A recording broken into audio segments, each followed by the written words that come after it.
Assalamualaikum warahmatullahi wabarakatuh, teman-teman semuanya. Baiklah, di sini kembali lagi bersama saya akan mempelajari tentang toharoh dan ruang lingkupnya. Jadi sebenarnya apa itu toharoh? Kemudian kenapa harus toharoh? Di sini kalau misalnya kita melihat dari banyak sekali referensi-referensi fikih, mau itu kitab atau mungkin buku pegangan, itu pasti segala pembahasannya itu diawali dengan toharoh. Kira-kira kenapa?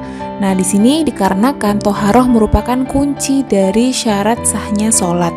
Bisa dilihat mungkin di beberapa referensi, pasti toharoh menjadi pembahasan yang pertama, kemudian diikuti dengan sholat dan ibadah-ibadah yang lain. Jadi di sini sebelum mempelajari apa itu sholat dan lain-lain, lebih dahulu para ulama itu menempatkan toharoh supaya bisa dipahami, juga dimengerti sebenarnya apa saja yang harus disucikan, bagaimana cara bersuci dan lain-lain. Dalam hadis disebutkan miftahus sholati at-tohuru wa tahrimuha at-takbiru wa tahliluha at-taslim. Di sini diartikan bahwasanya kunci dari sholat itu adalah toharoh atau memang dalam kondisi suci itu tadi, yang mana perkara-perkara yang membatalkan sholat itu, yang diharamkan dalam sholat itu ditandai dengan sikap takbir atau kegiatan takbir, dan segala sesuatu yang membatalkan sholat tadi itu diperbolehkan ditandai dengan adanya salam. Nah, sekarang kita membahas dulu deh sebenarnya toharoh itu apa sih gitu ya. Kalau dari segi bahasa, di sini toharoh merupakan dari kata toharo yang artinya adalah bersih dan suci. Bersih dan suci dari apa? Dari kotoran ataupun najis yang sifatnya hissi, yang terlihat dan juga dirasakan oleh panca indera, misalnya kotoran binatang, kencing dan lain-lain, dan juga bersih dari najis maknawi, yang mana di sini adalah tidak kelihatan zatnya. Dia itu karena ini maknawi, jadi dia lebih luas, seperti halnya aib atau mungkin maksiat dan juga kesalahan-kesalahan yang kayak gitu juga dianggap sebagai najis maknawi dalam arti luas. Namun secara syara atau syariat gitu kan ya, toharoh di sini diartikan sebagai bersih dari najis, baik itu najis hakiki yaitu yang berupa khobas ataupun kotoran, ataupun najis yang sifatnya hukmi. Kalau najis yang hukmi itu adalah hadas. Apa itu hadas? Nah, hadas ini adalah keadaan seseorang yang dimana secara syariat itu dihukumi sebagai sesuatu yang harus dibersihkan gitu. Nanti akan ada pembahasannya.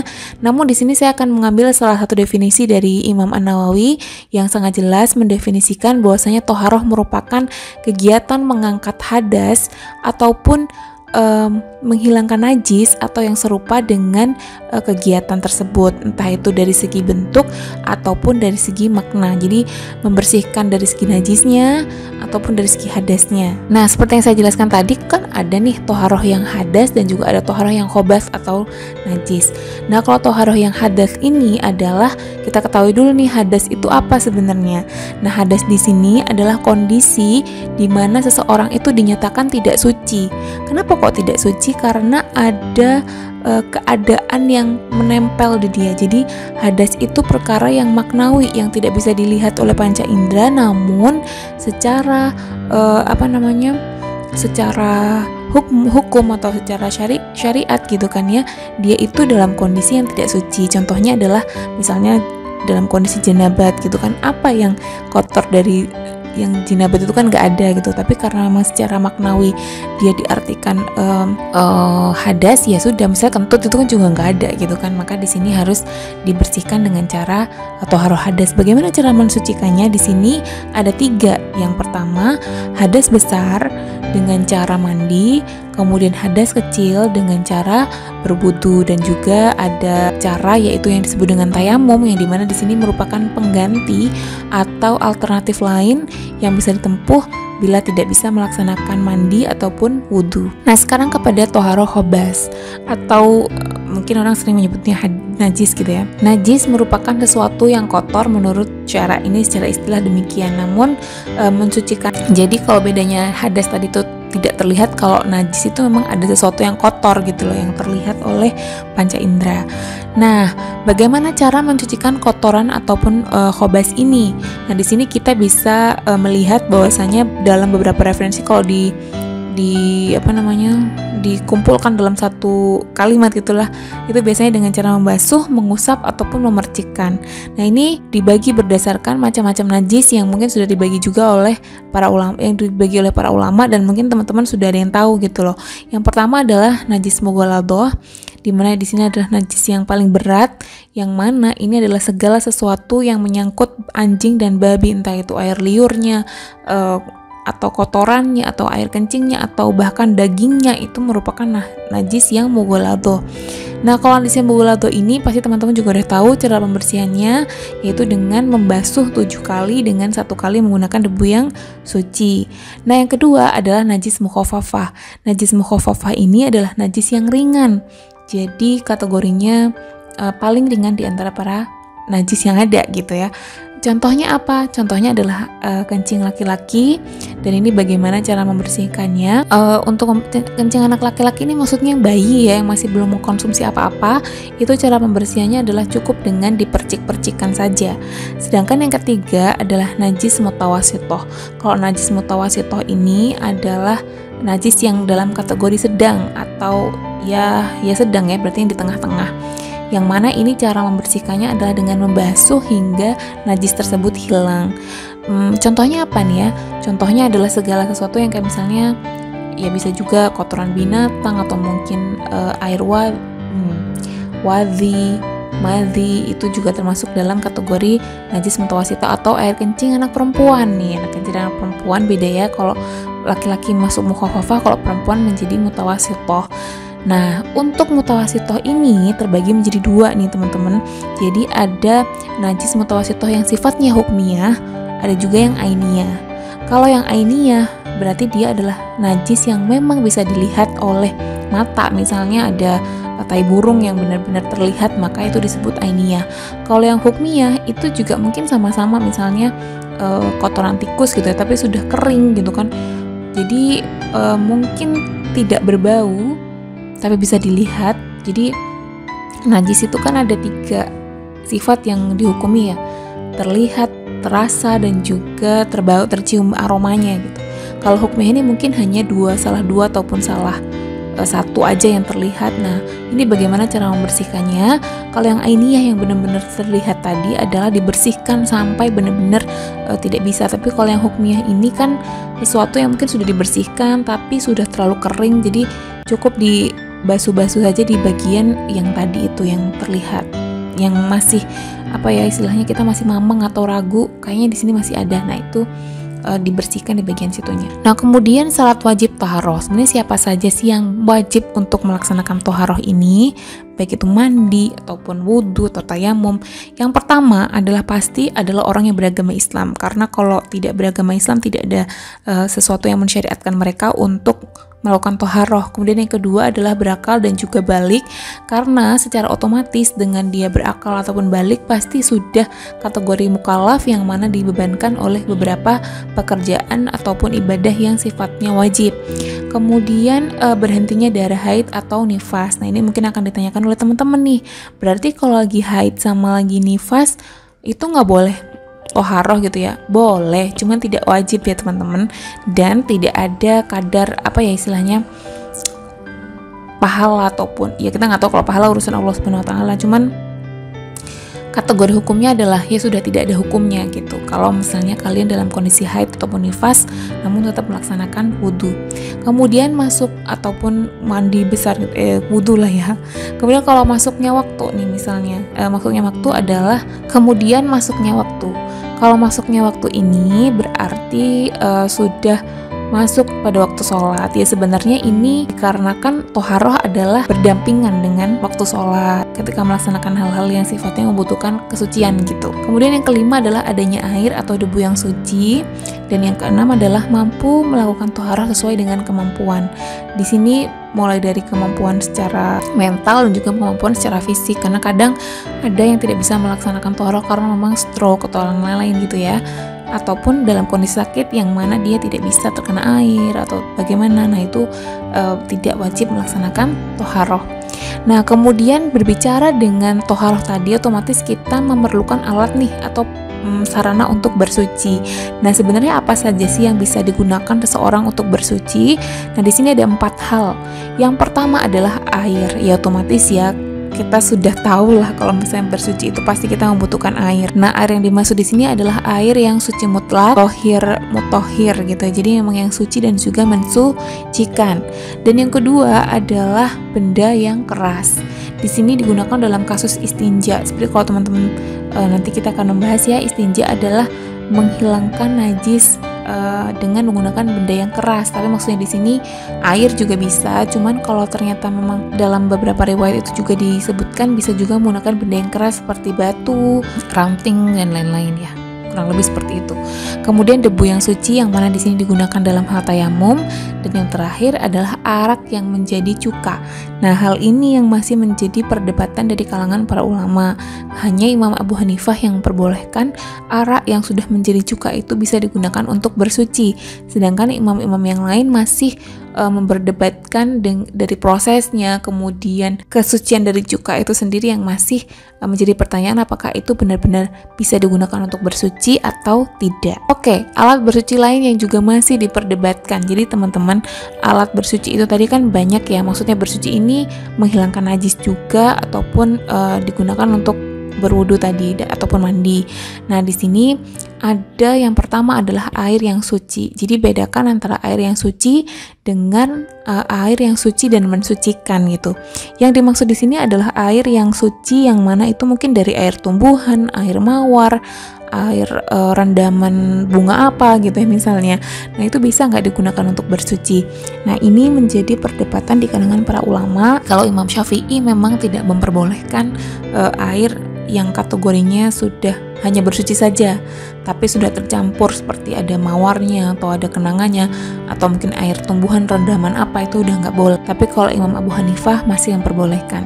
Kemudian yang kedua adalah dengan cara digosok. Jadi bagaimana sih kalau misalnya kita berusaha untuk menghilangkan najis dengan cara digosok gitu ya. Untuk hal ini juga masih menjadi perdebatan. Imam Syafi'i jelas tidak boleh, jika imam-imam yang lain masih memperbolehkan dengan syarat-syarat tertentu. Ada yang harus mencaratkan sedikit, misalnya Imam Ahmad bin Hambal gitu kan ya, dan lain-lain.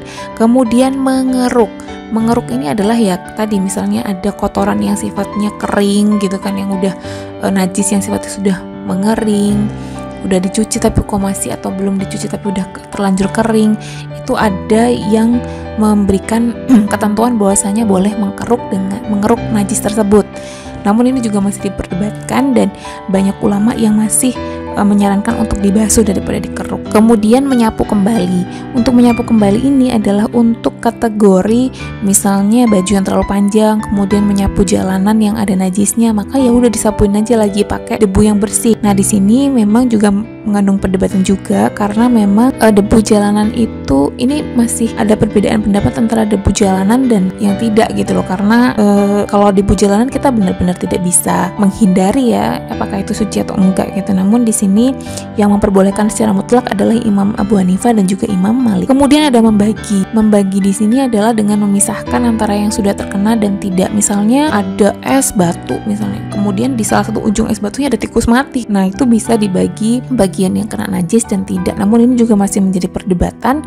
Istihalah itu adalah perubahan dari sesuatu yang najis menjadi tidak, kayak misalnya tadi arak yang mana itu dia bisa berfermentasi atau berproses akhirnya dia menjadi cuka. Nah, itu disebut dengan istihalah. Namun di sini juga masih menjadi perbedaan pendapat karena dalam proses istihalah itu apakah dia secara murni terjadi atau harus ada alat pendukung, maksudnya entah itu harus dicampuri apa supaya bisa terubah menjadi suci.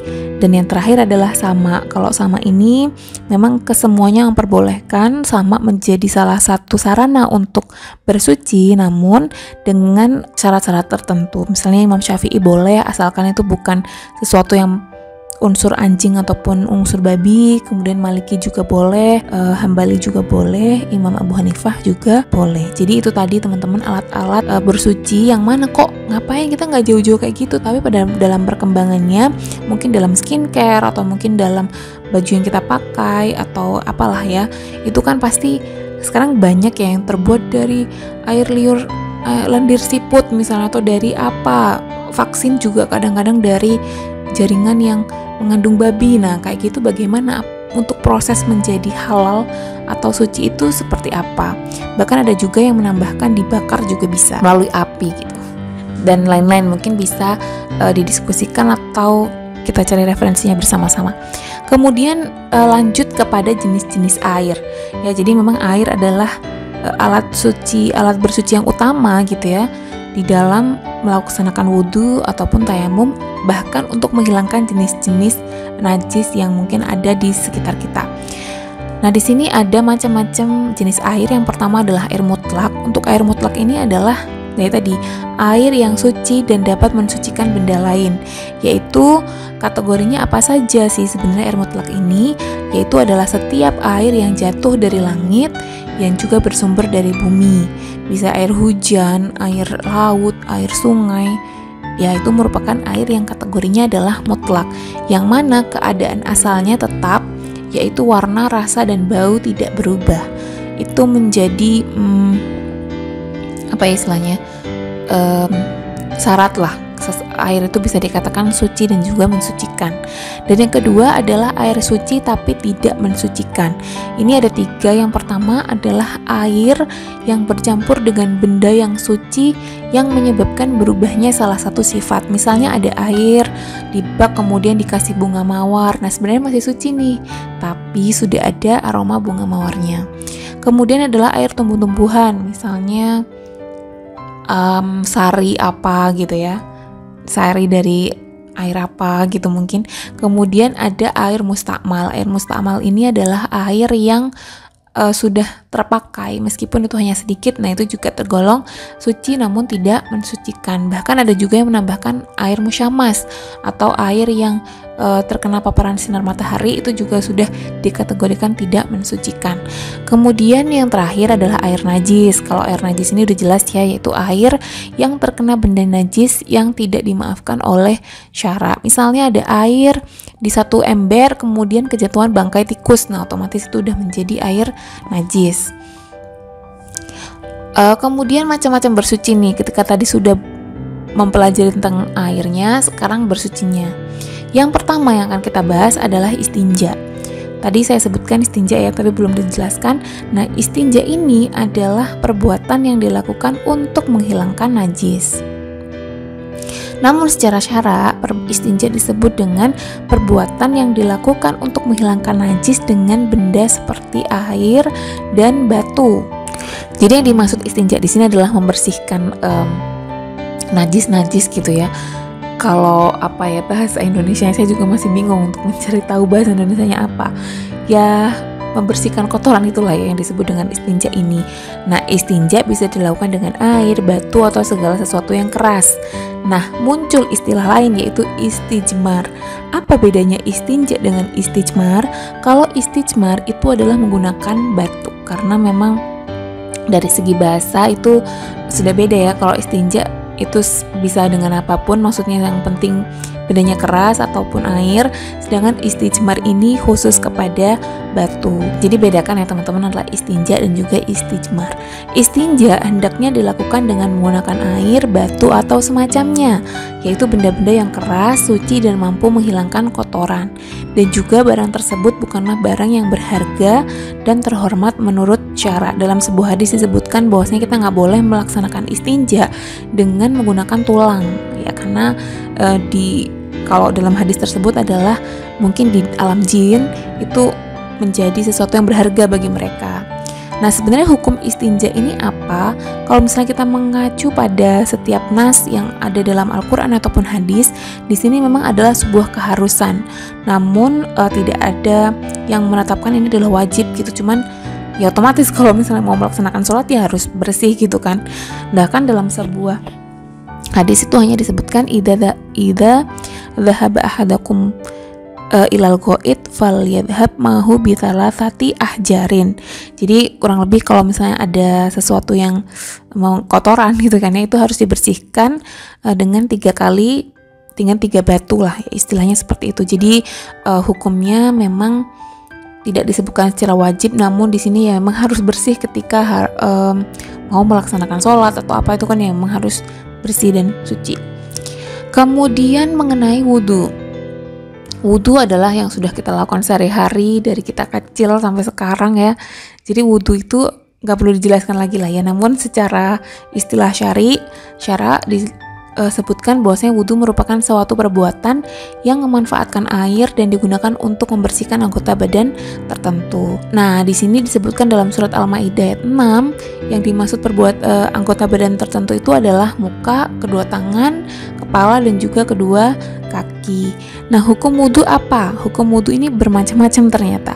Mulai dari fardu, wajib, sunnah, makruh dan haram. Fardu di sini kalau memang kita benar-benar harus melaksanakan sholat nih. Kalau mau sholat ya maka harus wudhu dulu.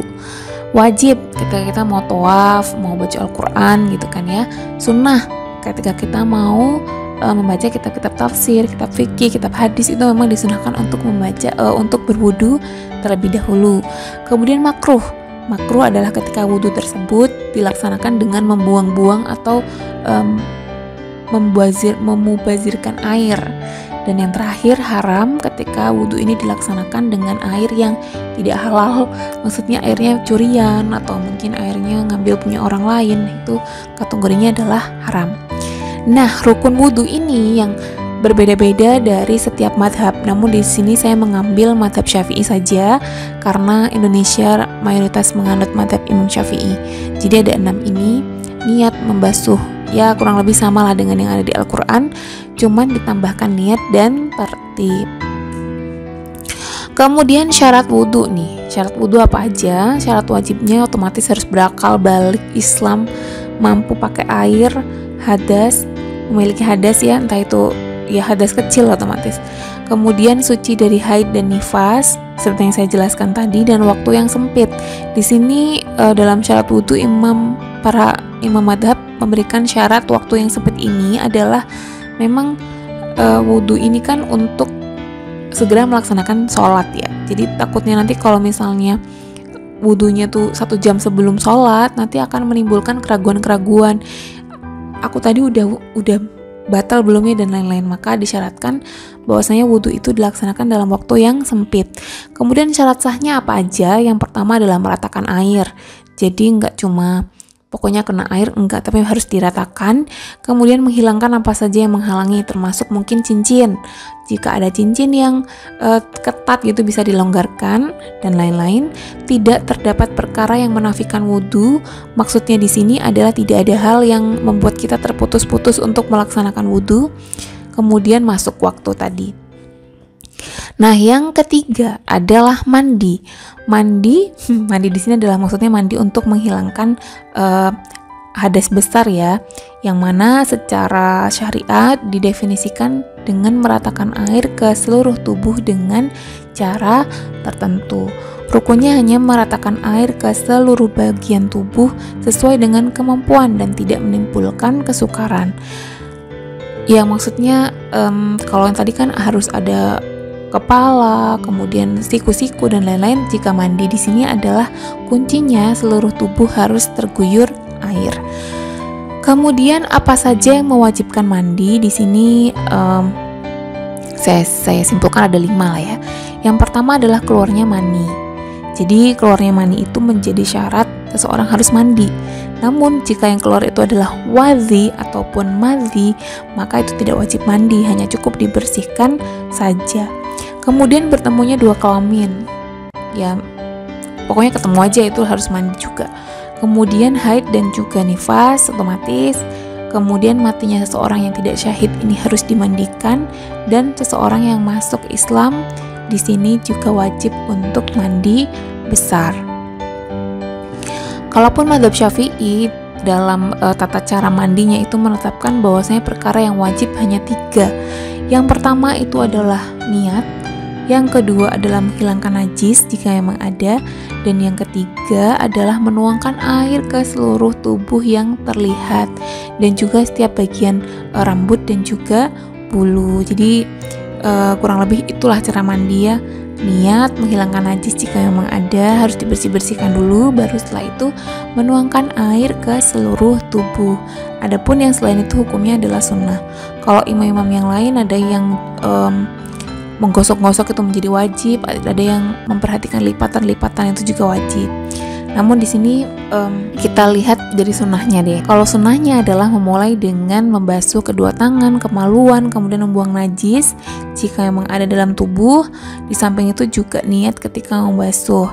Kemudian berwudu seperti wudu untuk sholat sebelum mandi, ini juga merupakan sunnah. Kemudian ini tadi ulama Syafi'i memperhatikan lipatan-lipatan pada tubuh, ini juga merupakan sunnah. Dan yang terakhir adalah menggosok-gosok sambil menuangkan air ke seluruh bagian tubuh sebanyak 3 kali, dengan memulai bagian tubuh sebelah kanan diikuti dengan sebelah kiri. Mandi tidak semuanya wajib, ada juga yang sifatnya sunnah. Mandi sunnah dilaksanakan bagi 6 hal ini: mandi untuk sholat Jumat, mandi untuk ihram dan juga haji, mandi untuk sholat-sholat sunnah seperti sholat id, sholat gerhana, mandi karena memandikan jenazah, mandi bagi wanita yang mustahadoh atau istihadoh, dan yang terakhir adalah mandi ketika kita udah sadar dari pingsan ataupun dari gila. Nah, yang terakhir adalah tayamum. Tayamum ini merupakan mengusapkan debu ke wajah dan kedua tangan sebagai ganti dari wudhu, mandi, atau salah satu dari keduanya dengan syarat-syarat tertentu. Ini didasarkan pada salah satu ayat Al-Quran dalam surat Al-Maidah ayat 6, "Falam tajidu ma'an fatayammamu su'idan thayyiban famsahu biwujuhikum wa aydiyakum minhu." Jadi memang dalam ayat ini disebutkan yang harus dibasuh adalah wujuhakum wa aydiyakum, hanya wajah dan kedua tangan dengan su'idan thayyiban, jadi debu yang suci. Nah, mayoritas ahli fikih menyatakan bahwasanya tayamum dapat menggantikan wudhu, mandi junub, mandi haid, dan juga nifas. Jadi memang boleh gitu loh. Kalau teman-teman nanya, terus gimana dong kalau misalnya mandi, apakah harus gulung-gulung? Enggak, jadi cukup dengan tayamum saja. Kemudian tayamum dibolehkan untuk mengangkat hadas kecil, junub, ya boleh lah ya. Jadi kalau sudah melaksanakan tayamum maka dianggap sudah bisa mengangkat hadas-hadas tersebut. Kemudian tayamum adalah pengganti dalam keadaan darurat. Jadi memang tayamum ini hanya bisa dilaksanakan dalam kondisi darurat. Kapan saja? Yang pertama adalah ketika tidak ada air. Yang kedua, tidak mampu menggunakan air. Jadi entah karena sakit tadi saya sebutkan, mungkin karena kondisi fisik yang lain-lain lah ya. Kemudian ada air sih, tapi terbatas. Jadi memang itu hanya terbatas yang mana kalau misalnya kita gunakan untuk wudhu, kita nggak punya air untuk minum, bahkan kita nggak tahu sampai kapan kita bisa mendapatkan air lagi. Dalam kondisi seperti ini, seseorang boleh untuk tayamum.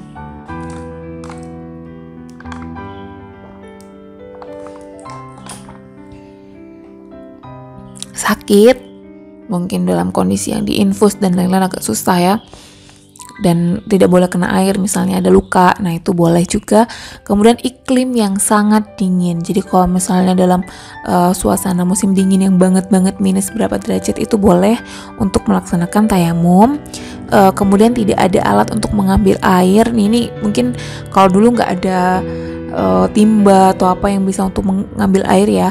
Nah kalau sekarang mungkin bisa diartikan ketika listrik mati dalam berjam-jam, atau mungkin karena ada musibah gempa bumi akhirnya listrik diputus dalam 3 hari misalnya, itu boleh untuk tayamum. Kemudian khawatir terlewat waktu sholat, dalam arti udah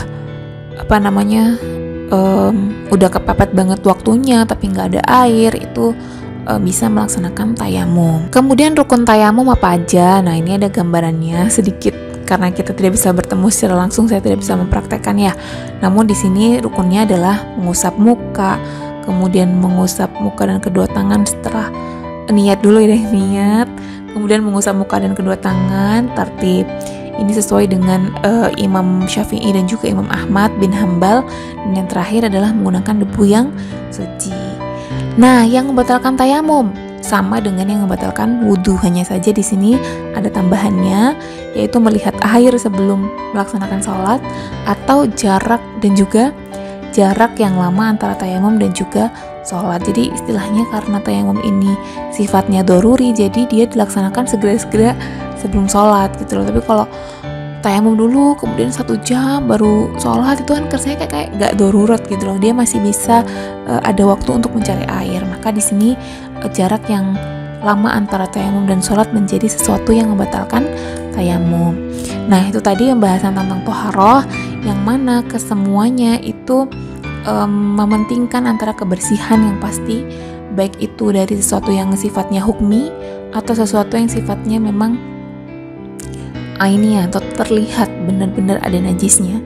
Dan yang paling penting pembahasan dalam toharoh ini terkait dengan air ataupun media-media yang bisa kita gunakan untuk membersihkan najis. Ya, kurang lebih seperti itu pembahasan tentang toharoh. Nah, ketika pembahasan toharoh ini selesai, kita bisa membahas tentang sholat dan ibadah-ibadah yang lain. Jika ada pertanyaan bisa ditanyakan melalui komentar ataupun disampaikan di kelas daring. Terima kasih teman-teman semuanya, semoga bermanfaat. Akhiri, wassalamualaikum warahmatullahi wabarakatuh.